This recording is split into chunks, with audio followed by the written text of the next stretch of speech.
जे काय आम्ही काम केलं त्यावेळेला प्रचंड वेगाने काम केलं, प्रचंड म्हणजे बॅकलॉग सगळा काढलाय. आता बॅकलॉग किती पुन्हा नव्याने जनरेट झालाय मला माहीत नाही. कारण काय आलंय आता एक ॲक्ट आला आपला लोकांनी हाताने हाताळू नये म्हणून असं हं. आहे. ह्युमन राईट्स हां, हां. हां. आणि तो कायदा आल्यापासून लोकांना खाली उतरवण्याला बॅन केलेला आहे. लोकं खाली उतरू शकत नाहीत. महिला फौडांनी जरी महिलेला ॲक्चुअली तर कसं होतं स्कॅव्हेंजर्स ॲक्ट यायचं कारणच होतं, की पूर्वी आपल्याकडे एक नाईट सॉईल डेपो असायचा महापालिकेचा आणि लोकं त्यावेळेला ते बिस्किटचे हे असायचे, बॉक्स असायचे. त्याला एक बाजूला कट मारून तो चौकोन बॉक्स बनवला जायचा आणि तो त्या टॉयलेटच्या खाली ठेवला जायचा. आणि तो टॉयलेटचा तो जो हे भरल्यानंतर तो मैला डोक्यावरून वाहून त्या नाईट सॉईल डेपोला तो कर्मचारी नेऊन टाकायचा. दिस वॉज द सिस्टीम. आणि त्यामुळे ते स्कॅव्हेंजर्स जे म्हणजे मैला वाहक लोक आले, ती ती जी एक जमात होती एक पर्टिक्युलर तेच फक्त ते काम करायचे. पण कालांतराने काय झालं, की एक आपला वॉटर सीलचा एक WC निर्माण झाला.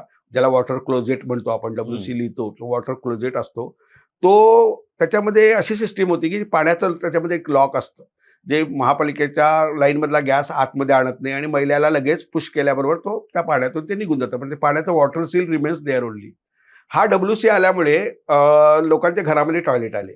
म्हणजे परसदाराकडे टॉयलेट होते, ते घरात यायचं कारण फक्त हे इनोव्हेशन जे केलं गेलं ते.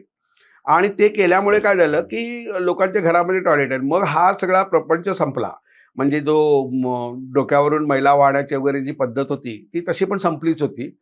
आणि आता जे आमचे जे लोक काम करतात, की सिवरेज लाईनमध्ये जे काम करतात, त्या पाईप सिवर आणि मी मेन सिवर म्हणालो. पाईप सिवर म्हणजे कसं असं फ्रेश सिवेज असतो आणि मेन सिवरमध्ये गेल्याबरोबर तो बऱ्याच कालावधीमध्ये त्याचा संपूर्ण संपलेला असतं. त्याचा जे काय न्यूजन्स असतो, त्याचा स्मेल असतो वगैरे हे संपलेलं असतं. फक्त त्याच्यामध्ये गॅसेस फॉर्मेशन झालेले असतात. आणि हे स्कॅव्हेंजर्स ॲक्ट आल्यामुळे आता सगळ्या ॲक्टिव्हिटी थांबलेल्या आहेत. सगळ्या मशिनरीच्या माध्यमातून करावा असं ठरवलं गेलं आहे. त्यामुळे आता सगळीकडे मला वाटतं आनंदी आनंद आहे. कदाचित ह्या सगळ्या गोष्टीचा जो आता पुन्हा जो नवीन बॅकलॉग तयार होईल, त्याच्यासाठी पुन्हा एक 10-15 वर्षांत कोणाला तर शिरूरकरांना तिथे जन्म घेऊन यावं लागेल.